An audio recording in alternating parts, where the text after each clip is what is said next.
So, hey guys, I hope you all are doing well. Welcome back to my channel Code Fusion Hub.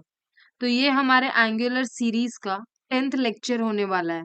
हमने last lecture में देखा था कि portfolio website हम scratch से कैसे बनाते हैं यूजिंग एंगुलर। उसमें हमने मल्टीपल कंपोनेंट्स का यूज किया है, लेजी लोडिंग राउटिंग यूज किया है, डायरेक्टिव्स का यूज किया है एंड काफी सारी चीजों का यूज करके हमने एक पोर्टफोलियो वेबसाइट बनाई है जो आप अपने गिटहब पे आप अपने रेज्यूमे पे भी ऐड कर सकते हैं। तो इन केस अगर आपने ये वाला वीडियो मिस कर दिया है तो मैं उसका डिस्क्रिप्शन में लिंक दे दूंगी।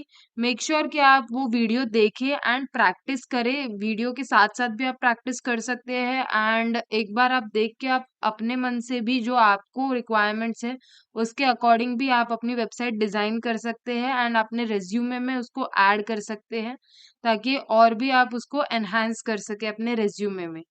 ओके। सो आज के जो हमारे टॉपिक्स है वो होने वाले हैं about water component life cycle हो।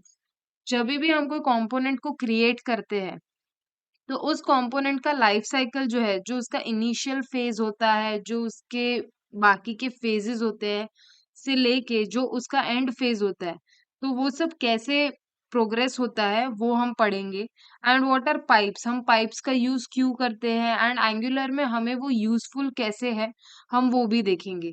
तो चलिए स्टार्ट करते हैं आज के टॉपिक से। तो सबसे पहले हम अपना प्रोजेक्ट ओपन कर लेते हैं। जो हमारा प्रोजेक्ट हमने यूज किया था for you make creating our reactive forms and template forms, तो हम वही ओपन कर लेते हैं and will just go here. Okay.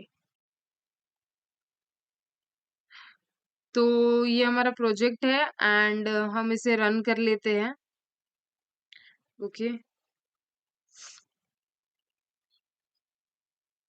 So yes, तो ये हमने देखे थे template driven forms and reactive forms. Okay, जो हमने यहाँ पे क्रिएट किए थे ये दो कंपोनेंट में। इसके लिए हमने क्रिएट किया था टेम्पलेट ड्रिवन फॉर्म एंड इसके लिए हमने क्रिएट किया था रिएक्टिव फॉर्म। तो हम इसी में हमारे आज के टॉपिक्स भी कंटिन्यू करेंगे। Okay, will just remove this log statement and अभी हम देखते हैं जो अभी हमारा ये कंपोनेंट है। ओके, जो हमने यहाँ पे क्रिएट किया हुआ है, अभी उसका जो लाइफ साइकिल है। ओके, अभी उसका लाइफ साइकिल जो है वो कैसे आगे प्रोग्रेस होता है हम वो देखेंगे। एंगुलर के पास कुछ स्पेसिफिक मेथड्स होते हैं। ओके, जो कंपोनेंट में प्रेजेंट होते हैं। जब भी उसका लाइफ साइकिल चलता है तभी हम वो एंगुलर मेथड्स को कॉल करते हैं उसके अकॉर्डिंगली। ओके, जैसे कि सबसे पहले देख लेते हैं कि जो लाइफ साइकिल हुक है हमारा। Okay, we'll just have a look over here. ये एंगुलर का मेथड रहता है जो ट्रिगर होता है according to the components life cycle. Okay, अगर हमें कोई कंपोनेंट में कुछ कंटेंट चाहिए जो मेरा जब पेज लोड हो, ओके, इनिशियली, तभी वो चीज फॉर वंस लोड हो जाए। ओके, जैसे कोई प्रॉपर्टीज मेरे को चाहिए कि जब भी मेरा पेज लोड हो तो मेरी कोई प्रॉपर्टीज वहां होनी चाहिए या कोई मेथड्स वहां पे कॉल होने चाहिए। तो उसको इनिशियलाइजेशन फेज के लिए हम एनजी ऑन इनिट का यूज करते हैं टू इनिशियलाइज आर प्रॉपर्टीज और मेथड्स और anything that we want to be loaded for once when we load the page. Okay, तो उसके लिए हम एनजी ऑन इनिट का यूज करते हैं एंड उसके पहले जो है वो कंस्ट्रक्टर। ओके, तो कंस्ट्रक्टर जो है वो हमारा एनजी ऑन इनिट के भी पहले लोड हो जाता है। ओके, बट कंस्ट्रक्टर में क्या है कि हम हैवी लोडिंग नहीं प्रेफर करते हैं। तो इसके लिए कंस्ट्रक्टर में सिर्फ हम जो प्रॉपर्टीज एंड ऑल इनिशियलाइज करना होता है हम वही प्रेफर करते हैं यहाँ पे यूज करना। एंड रेस्ट जो भी हमें हैवी मेथड लोडिंग या कुछ भी करना है, ओके, तो हम वो एनजी ऑन इनिट में प्रेफर करते हैं इनिशियलाइज करना rather than initialising them to constructor. Okay, तो अगर अभी हमें चेक करना है कि हमारा जो कौन सा मेथड पहले ट्रिगर होता है तो उसके लिए अभी हम ऐसे चेक कर सकते हैं बाय लॉगिंग इट। ओके, जैसे मैंने कंस्ट्रक्टर को लॉग किया। Okay, and in the same way to select a whole line you can use the command control L. Okay, this will select the whole line for you आपको बस ये करना है and will just check कि हमारा कौन सा method जो है वो पहले लोड हो जाता है। ओके, तो सबसे पहले जो इनिशियलाइज हुआ है that is constructor and after that it is NG on init. Okay, तो ऐसे जो है हमारे कंपोनेंट में मल्टीपल लाइफ साइकिल हुक्स है जो हम अपने रिक्वायरमेंट के अकॉर्डिंग यूज करते हैं। काफी सारे लाइफ साइकिल हुक्स है, हम सभी का यूज नहीं करते हैं एक साथ। जैसे भी हमारे रिक्वायरमेंट्स हो उसके अकॉर्डिंग ये जो लाइफ साइकिल है वो होता है। ओके, अभी सपोज इसके पहले अभी मेरे पास एक ये पेरेंट कंपोनेंट होता एंड एक चाइल्ड कंपोनेंट होता। इफ मेरे पास दो कंपोनेंट्स होते एंड मुझे अगर चाहिए होता कि जब मैं अपने चाइल्ड या पेरेंट से कहीं से कुछ इनपुट भेजूं, okay, to the other component, मतलब जैसे मैंने स्टूडेंट से कुछ इनपुट लिया डेटा, ओके, एंड मेरे को चाहिए कि वो अबाउट अस कंपोनेंट में भी दिखे। तो वो इनपुट के लिए हम क्या कर सकते हैं, एक एनजी ऑन चेंजेस करके लाइफ साइकिल हुक है। Okay, that is initialised before NG on init. Okay, इसके भी पहले इनिशियलाइज होता है बट तब इनिशियलाइज होता है जब इसके पास कोई इनपुट हो, ओके, एंड वो चेंज हो रहा हो। तो जैसे ही इसको कोई इनपुट मिलेगा, इनपुट चेंजेस मिलेगा एक्चुअली, तो तभी ये इनिशियलाइज हो जाता है। तो जब भी हमें ऐसा कुछ चाहिए कि जहाँ पे मेरा इनपुट है वो चेंज हो रहा हो यहाँ पे, ओके, तो ये चेंज को डिटेक्ट करके यहाँ पे वो हमारे लिए प्रिंट कर सकता है। तो ये एनजी ऑन इनइट के भी पहले कॉल होता है NG on changes. But if हम ये परफॉर्म नहीं कर रहे हैं, ओके, इफ हमें ये रिक्वायर्ड नहीं है, हमारे पास कोई इनपुट नहीं है ऐसा, तो डायरेक्ट ये मेथड कॉल हो जाता है। Okay, next life cycle hook की अगर हम बात करें तो next is NG do check, जो इसके बाद कॉल होता है एनजी ऑन इनइट के बाद। ओके, तो ये जो लाइफ साइकिल हुक है वो एनजी ऑन इनइट के बाद होता है। अभी ये क्या करता है, हमको कस्टम चेंज डिटेक्शन लॉजिक देता है कि मतलब पूरे साइकिल में, ठीक है, जहां पे भी चेंज होते जा रहा है होते जा रहा है, तो ये उसको चेक करके ये हमें डिटेक्ट करके देते जाता है। जैसे अगर मैंने इसको यहाँ पे प्रिंट किया, ओके, एंड जैसे ही कंपोनेंट में कुछ चेंजेस डिटेक्ट होते हैं तो ये चेक करते रहता है कि जैसे ही वो डिटेक्ट हो तो ये उसके अकॉर्डिंग रन होते जाएगा। तो जो नेक्स्ट है हमारा that is NG after content init. Okay, तो अभी ये जो है, ओके, ये लाइफ साइकिल हुक क्या करता है ना कि जब भी आपको इनिशियलाइजेशन का लॉजिक लिखना है रिलेटेड टू सम कंटेंट, कि एक बार आपका कुछ कंटेंट इनिशियलाइज हो गया, ओके, एंड उसके बाद आपको कोई लॉजिक लिखना है, तो ओके, तो ऑटोमेटिकली ये मेथड जो है वो ट्रिगर हो जाता है कि जैसे आपने कुछ कंटेंट लिखा है, कोई कंटेंट प्रोजेक्ट किया है, एंड उसके बाद आपको चाहिए कि ये मेथड जो है वो इनिशियलाइज हो जाए, तो ये मेथड इनिशियलाइज हो जाता है। उसके अकॉर्डिंग ये चेक करता है कि क्या कोई कंटेंट इनिशियलाइज हुआ है। अगर हुआ है, ओके, तो ये मेथड जो है वो ट्रिगर हो जाता है। ओके, नेक्स्ट अगर हम बात करें, नेक्स्ट है हमारा NG after content checked. Okay, this is our next life cycle hook.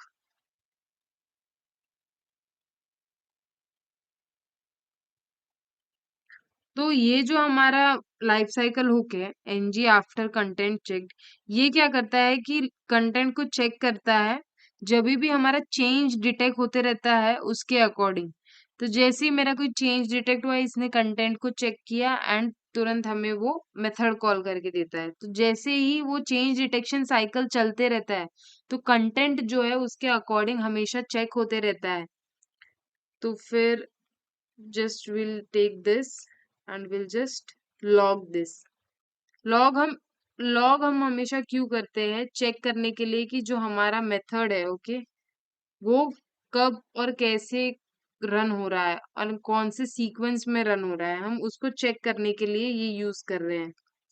Next अगर हम अपने लाइफ साइकिल हुक की बात करें तो that is NG after view init. Okay, तो ये जो मेथड है एनजी आफ्टर व्यू इनिट, तो ये कब होता है, ये एक बार कॉल होता है जब भी कंपोनेंट का व्यू या view child view view child और व्यूज ये सब क्या होता है ये हम आगे देखेंगे। तो जब भी हम व्यू चाइल्ड को इनिशियलाइज करते हैं कंपोनेंट में, ओके, तो ये उसके बाद ये मेथड ट्रिगर होता है कि अगर उसे कोई भी व्यू या व्यू चाइल्ड मिला कि वो इनिशियलाइज हो गया है, ओके, तो ये उसके बाद जो भी ऑपरेशंस एंड ऑल परफॉर्म करना है व्यू पे, ये इसके लिए रेडी होता है। तो ये उसके लिए यूज किया जाता है। तो will just log this also, we'll just select the whole line over here and we'll just paste it over here. Okay, next life cycle की बात करें अगर हम, तो नेक्स्ट लाइफ साइकिल व्यू जो है वो है चेक, व्यू चेक। ओके, तो ये जो एनजी आफ्टर व्यू चेक्ड है, ये क्या करता है, जैसे चेंज डिटेक्शन साइकिल होता है, ओके, तो ये व्यूज को जाके चेक करता है कि क्या कोई व्यूज इनिशियलाइज हुए। जैसे ही उसने कोई चेंज डिटेक्ट किया अपने लाइफ साइकिल में, ओके, तो ये जैसे ही चेंज डिटेक्ट किया उसने, ये जाएगा एंड व्यू चाइल्ड को चेक करेगा कि क्या कोई इनिशियलाइज हुआ है। तो अगर वो इनिशियलाइज हुआ है तो इस मेथड को ट्रिगर कर देगा उसके अकॉर्डिंगली। तो अगर हम बात करें व्यू चेक की, तो ये है view check, okay, and talking about the last life cycle hook, okay, that is NG on destroy. Okay, तो ये जो है that is the last life cycle of the component. इसके बाद जो कंपोनेंट है वो हमारा डिस्ट्रॉय हो जाता है। तो ये यूजुअली जब भी हमें कंपोनेंट डिस्ट्रॉय करना होता है, हम उसके पहले ही इसको ट्रिगर करते हैं, ताकि जो भी हमें लॉजिक एंड ऑल अनसब्सक्राइब करने हो और कोई ऑब्जर्वेबल्स या कोई रिलीज करने हो रिसोर्सेज, तो ये क्लीन अप के लिए बेसिकली यूज होता है। बट ये जो एनजी ऑन डिस्ट्रॉय है, ओके, ये ऑटोमेटिकली कभी भी कंपोनेंट में कॉल नहीं होगा जब तक हमें एक्चुअली कोई कंपोनेंट डिस्ट्रॉय नहीं करना है। जैसे मेरे चाइल्ड कंपोनेंट के जो व्यूज है, okay, that is the view child and all हम आगे देखेंगे। तो अगर वो जो चाइल्ड है वो मैंने यहाँ पे कहीं पे इनिशियलाइज कर दिया है, ओके, एंड मैं जाके उसका जो पेरेंट कंपोनेंट है अगर उसको मैंने डिस्ट्रॉय नहीं किया है, तो मेरा चाइल्ड कंपोनेंट भी डिस्ट्रॉय नहीं करने देगा जब तक मेरा पेरेंट कंपोनेंट में डिस्ट्रॉय ना कर दूं। इसके बारे में हम लोग आगे देखेंगे, थोड़ा सा कंफ्यूजिंग और डिफिकल्ट हो सकता है, बट इसको हम आगे देखेंगे। बट जो एनजी डिस्ट्रॉय होता है वो टिपिकली कभी हम कॉल करते हैं जब भी हम कोई राउट्स का यूज कर रहे हैं, ओके, एंड जो यूजर नेविगेट करते दूसरे राउट पे, ओके, तो जो पहले वाला कंपोनेंट जो एसोसिएटेड था उस रूट के साथ वो डिस्ट्रॉय हो गया हो, तो हम तभी एनजी डिस्ट्रॉय का यूज करते हैं। और यूज करते हैं हम उसको एनजी इफ डायरेक्टिव्स में। जब भी हमारा जो एनजी इफ का डायरेक्टिव है वो फॉल्स हो जाता है, ओके, तो जब भी ये फॉल्स हो जाता है, तो कंडीशन फॉल्स होने पे जो एनजी ऑन डिस्ट्रॉय है वो ट्रिगर हो जाता है एंड जो कंपोनेंट है वो डिस्ट्रॉय हो जाता है। तभी हम ये जो मैसेजेस को लॉग किए हैं इससे हम देखेंगे कि ये जो सारे मेथड्स हमने कॉल किए हैं, ओके, ये कौन से सीक्वेंस में एग्जीक्यूट हुए हैं जब भी हमारे कंपोनेंट का पूरे लाइफ साइकिल चलता है। तो इससे क्या डीबगिंग या ऑप्टिमाइजिंग बहुत इजी हो जाता है हमारे किसी भी कंपोनेंट्स को लेके। हम ये जो लास्ट लॉग है बस वो कर देते हैं एक बार and will just check at our result. Okay, so will just go over here and सबसे पहले हमने क्या देखा कि सबसे पहले इनिशियलाइज होता है हमारा कंस्ट्रक्टर। उसके बाद हमें जो इनिशियलाइज करना है that is our NG on init. उसके बाद एनजी डू चेक। तो एनजी डू चेक क्या करता है, चेंज को डिटेक्ट करता है कि लाइफ साइकिल में कोई भी चेंजेस हो रहे हैं तो ये उसको डिटेक्ट करेगा। एनजी आफ्टर कंटेंट इनिट क्या करेगा कि जब भी आपको इनिशियलाइजेशन का लॉजिक परफॉर्म करना हो कंटेंट के प्रोजेक्शन के बाद, तो ये उसको चेक करके उसको परफॉर्म करेगा। एंड जो एनजी आफ्टर कंटेंट चेक्ड है, ये क्या करेगा कि जब भी चेंज डिटेक्ट हो रहा है लाइफ साइकिल में तो वो वापस वापस जाके कंटेंट को चेक करते रहेगा जैसे ही उसको चेंज डिटेक्शन मिलेगा। व्यू इनिट क्या करता है कि जब भी हमारे जो चाइल्ड व्यूज है या व्यू चाइल्ड वो इनिशियलाइज हो जाएंगे, तो तभी ये NG after view init call होता है। एंड ये जो व्यू चेक्ड है वो तब कॉल होता है जब भी हमारे चेंजेस होते हैं लाइफ साइकिल में, तो उसको डिटेक्ट करते करते ये व्यूज को चेक करते जाता है वापस से। एंड उसके बाद हमने देखा था कि एनजी डिस्ट्रॉय आ जाता है। ओके, बट यहाँ पे जो है एनजी डिस्ट्रॉय ट्रिगर नहीं हुआ, क्योंकि जो हमारा कंपोनेंट है वो अभी हमने डिस्ट्रॉय नहीं किया है। ठीक है, एनजी डिस्ट्रॉय खुद से कॉल नहीं होगा। ओके, जब भी उसके जो एनजीएफ कंडीशंस फॉल्स होंगे, राउटिंग कंडीशंस फॉल्स होंगे, तो तभी ये एनजी ऑन डिस्ट्रॉय कॉल होता है, कि जब भी हमारा जो कंपोनेंट है वो पूरी तरीके से हमारे यूज में नहीं है, उसके जो व्यू चाइल्ड है या कोई भी कहीं पे भी मैप्ड नहीं है, तभी वो कंपोनेंट पूरी तरीके से डिस्ट्रॉय कर सकते हैं हम लोग। ओके, एंड उसके बाद यहाँ पे ये जो सारे मल्टीपल टाइम्स कॉल हुए हैं, ओके, तो ये सब कब कॉल हुए? जैसे ही चेंज डिटेक्ट हुआ है। ओके, जैसे ही कंपोनेंट की लाइफ साइकिल में चेंज डिटेक्ट हुआ है, तो जो सारे चेक वाले मेथड्स है, ओके, जो सारे चेंज डिटेक्शन के ऊपर चलते हैं, ओके, ये असिंक्रोनसली कॉल होते हैं, क्योंकि एंगुलर जो है वो बहुत ही असिंक्रोनस है अपने नेचर में। एंगुलर का असिंक्रोनस नेचर क्या है एंड उसको कैसे हैंडल करते हैं, वो सब हम आगे के वीडियोस में देखेंगे इन डिटेल। ओके, अभी के लिए बस इतना जान लेते हैं कि ये बार बार चेंज डिटेक्ट होने पे जो असिंक्रोनसली मेथड्स है ये सारे कॉल हो जाते हैं। ओके, तो ये था एनजी कंपोनेंट्स का लाइफ साइकिल हुक्स। ओके, अभी हम लोग बात करते हैं एनजी पाइप्स के बारे में। ओके, तो उसके लिए हम दूसरा एग्जांपल ले लेते हैं and will just route on that page, that is our student page. Okay, तो हम यहाँ पे आ जाते हैं and will just move to a code. And अभी हम क्या करेंगे ना, पाइप्स के बारे में बात करेंगे। तो पाइप्स जो होता है वो हम एंगुलर में क्यों यूज करते हैं? जब भी हमारा कोई डेटा है सपोज, ओके, हमें उस डेटा को ट्रांसफॉर्म करना है बिफोर डिस्प्लेइंग ऑन इट, मतलब जो मेरे स्क्रीन पे जो डेटा है, ओके, इसको मुझे ट्रांसफॉर्म करना है सपोज। ओके, इसको डिस्प्ले करने से पहले ही मुझे उसको ट्रांसफॉर्म करना है, तो उसके लिए मैं पाइप्स का यूज करूंगी। अभी पाइप्स जो है वो बिल्ट इन पाइप्स भी है कुछ कुछ, एंड आप कस्टम पाइप्स भी अपने अकॉर्डिंगली बना सकते हो। ओके, तो उसका एक एग्जाम्पल हम लोग देखते हैं। सपोज हम सबसे पहले एग्जाम्पल लेते हैं यहाँ पे हम प्रिंट करते हैं एक पी टैग लेते हैं सबसे पहले। ओके, एंड इस पी टैग में हम क्या करेंगे? इंटरपोलेशन। यहाँ पे जो डेटा का इंटरपोलेशन है हम करेंगे, suppose we are taking as hello world. Okay, ये वेरिएबल में भी आप डेटा स्टोर कर सकते हो, डायरेक्टली भी आप यहाँ पे दिखा सकते हो, इट्स एज पर यू। अभी मुझे ये जो वेरिएबल है या जो भी डेटा मेरा यहाँ पे आएगा, ओके, मुझे वो चाहिए कि that should be in upper case. Okay, I want कि ये जो मेरा वेरिएबल या जो भी डेटा मैं यहाँ पे भेजू, ओके, वो अपर केस में हो जाए, और ये ट्रांसफॉर्म बिफोर डिस्प्ले होगा। ओके, तो ये ऐसे अपर केस में ट्रांसफॉर्म होके मुझे डिस्प्ले दिखना चाहिए उसका। तो हम देख सकते हैं यहाँ पे हमें कुछ एरर आ रहा है। Okay, on this location. Okay, we'll just move this above over here and we'll just see.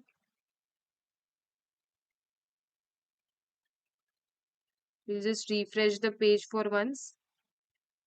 Okay, हमने यहाँ पे देखा जो हेलो वर्ल्ड है, ओके, वो जो है हमारा अपर केस में आ गया, हमने यहाँ पे डाला था लोअर केस में। सेम अभी अगर मैं क्या करूं, ये जो मेरा अपर केस में डेटा आया है, ओके, इसी को मैं ले लेती हूँ यहाँ पे and I will create another P tag यहाँ पे। सपोज मैं एक और पी टैग यहाँ पे लेती हूँ एंड डेटा को इंटरपोलेट करते हैं हम लोग यहाँ पे। एंड अभी मेरे को चाहिए कि ये जो है वो मेरा लोअर केस में हो जाए। ओके, तो जो भी मैं यहाँ पे डेटा पास कर रही हूँ, आई वांट कि वो लोअर केस में हो जाए। तो यहाँ पे हम लोग देख सकते हैं कि वो लोअर केस में हो गया। तो ये जो है डेटा, ओके, जो भी डेटा मैं यहाँ पे भेज रही हूँ वो उसको पाइप्स की हेल्प से डेटा को ट्रांसफर कर देगा बिफोर डिस्प्लेइंग मी। ओके, तो ये जो ट्रांसफॉर्म्ड डेटा है वो मुझे डिस्प्ले होता है। अभी इसके जैसे ही आप मल्टीपल चीजें कर सकते हो, जैसे इसमें आप ले सकते हो परसेंटेज। ओके, इफ आपको परसेंट शो करना है यहाँ पे, suppose you are taking it as 0.25। 0.25 here, okay, and आप उसको कन्वर्ट करना चाहते हो परसेंट में, तो इसका जो रिजल्ट है वो क्या आएगा? तो इसका जो रिजल्ट है वो कुछ ऐसे आएगा। तो ये क्या करेगा ना, जो परसेंट पाइप है ना वो मल्टीप्लाई करेगा जो भी हमने इनपुट भेजा है उसको 100 से, एंड उसको अपेंड कर देगा एक परसेंटेज के साइन से, ओके। एंड ये जो है ये ट्रांसफॉर्म्ड डेटा हमें दिखाएगा जो भी हमने यहाँ पे भेजा है उसके अकॉर्डिंगली, ओके। अभी यहाँ पे अगर हमको चेक करना है किसी ऑब्जेक्ट का वैल्यू, ओके, तो हम वो भी कर सकते हैं यूजिंग द जेसन पाइप, कि जो भी डेटा हमारा ऑब्जेक्ट में स्टोर्ड है, ओके, तो वो भी हम देख सकते हैं। तो सपोज अगर मुझे इस यूजर फॉर्म में जो भी मेरा यहाँ पे डेटा स्टोर्ड है अगर वो मुझे देखना है, तो यूजर फॉर्म में यूजर फॉर्म के अंदर अगर हम जाएंगे यहाँ पे, तो डॉट दिस डॉट जो हमारा यूजर फॉर्म है, ओके, इसका जो भी वैल्यू है मुझे अगर वो देखना है, तो I use this JSON pipe to see कि मैं ये जो भी मेरे यूजर फॉर्म में वैल्यूज डाल रही हूँ, ओके, तो उसके वैल्यूज जो है वो कैसे आते हैं। तो ये मैं जेसन पाइप की हेल्प से देख सकती हूँ। तो यहाँ पे जो मेरे फॉर्म कंट्रोल्स है जो मैंने डिफाइन किए हैं मेरे टीएस फाइल में, ओके, यहाँ पे जो मैंने फॉर्म कंट्रोल्स यूज किए that is name and email, वो अगर हम यहाँ पे देखें तो वो यहाँ पे आ गए। अभी जैसे ही मैं इसमें कोई वैल्यू डालती हूँ, ओके, तो वो जो वैल्यू है मेरा जो भी यूजर फॉर्म में जा रहा है, ओके, ये हमें वो प्रिंट करके देता है। सपोज मैं यहाँ पे ये डाल रही हूँ, ओके, तो वो डेटा भी यहाँ पे आ जाता है। तो ये पाइप से क्या हो गया, ये जो मेरा डेटा है वो मुझे ट्रांसफॉर्म होके मेरे स्क्रीन पे दिखने लग गया। तो ये एक बहुत ही यूजफुल वे है, ताकि हम कोई भी डीबगिंग या कुछ भी डेटा को स्ट्रक्चरल वे में देखना चाहते हो तो हम इसका यूज कर सकते हैं। नेक्स्ट अगर हम एक और एग्जांपल देखिए, हम इसमें की वैल्यू पाइप का भी यूज कर सकते हैं। की वैल्यू पाइप को हम देखेंगे आगे वाले वीडियोस में कि की एंड वैल्यूज को साथ में बाइंड कैसे करते हैं, okay. We can use one more pipe that is a slice pipe, and slice pipe is like this. Angular is okay, okay। अभी मुझे इसमें चाहिए कि सिर्फ जो मेरे फर्स्ट 7 लेटर्स है, ओके, जो सिर्फ मेरे फर्स्ट 7 लेटर्स है मुझे वही प्रिंट होके चाहिए। तो I just use this and this. इससे क्या होगा, जो मेरे फर्स्ट 7 लेटर्स है, ओके, यहाँ पे ये साइन आएगा, ओके, जो मेरे फर्स्ट 7 लेटर्स है, ओके, यहाँ पे बस वही प्रिंट होंगे। तो अभी हमने यहाँ पे देखा एंगुलर, ओके, तो सिर्फ जो फर्स्ट 7 थे, ओके, अगर हमें कोई पर्टिकुलर पार्ट है जो हमें ऐसे दिखाना है तो हम इसका भी यूज कर सकते हैं। एंड सपोज मुझे ये जो लोअर केस है, सपोज इसको मुझे टाइटल केस में करना है, ओके, तो मैं इसको टाइटल केस में भी दे सकती हूँ। तो टाइटल केस में जो मेरा टाइटल है उसके अकॉर्डिंगली जो डेटा है वो मेरा ट्रांसफॉर्म होके आ जाएगा, जिसमें जो सारे वर्ड्स के जो फर्स्ट लेटर्स होंगे वो कैप्स में रहेंगे, ओके। तो ये टाइटल केस में ट्रांसफॉर्म होके आ गया। तो हमने ये देखा आज कि जो लाइफ साइकिल हुक्स है कंपोनेंट के, वो क्या होते हैं, वो कैसे रन होते हैं। जरूरी नहीं है कि हम सारे लाइफ साइकिल हुक्स का यूज करें, बट हम अपने रिक्वायरमेंट के अकॉर्डिंगली उसको यूज कर सकते हैं, जैसे हमें जो भी कंडीशन पे वो चाहिए। तो मैंने आज बताया कि वो मल्टीपल कंडीशंस पे कब एंड कैसे ट्रिगर होंगे। एंड हमने डिस्कस किया कि पाइप्स क्या होते हैं, जो भी डेटा को हमें ट्रांसफर करके ट्रांसफॉर्म करके स्क्रीन पे शो करना होता है, तो वो हम कैसे करते हैं यूजिंग पाइप्स, ओके। तो आज आज के लिए बस इतना ही। एंड इफ आपको वीडियो अच्छा लगा हो तो please do hit the like button and share it with all your friends and colleagues. And if आपको कोई भी डाउट्स है या कोई सजेशंस है तो आप कमेंट सेक्शन में बता सकते हो। एंड वंस अगेन, इफ आपने लास्ट वाला वीडियो नहीं देखा है then please go and watch that to create a portfolio website using Angular. So that आप अपने रेज्यूमे में एंड गिटहब पे भी उसे अपलोड कर सके अपने क्रिएटिव एंड इनोवेटिव आइडियाज से। एंड मेक श्योर कि आप चैनल को सब्सक्राइब करें ताकि आप कोई भी वीडियो आगे मिस ना करें। आगे काफी सारे कॉन्सेप्ट्स आने वाले हैं। And I'll see you in the next lecture. Till then, take care. Bye bye.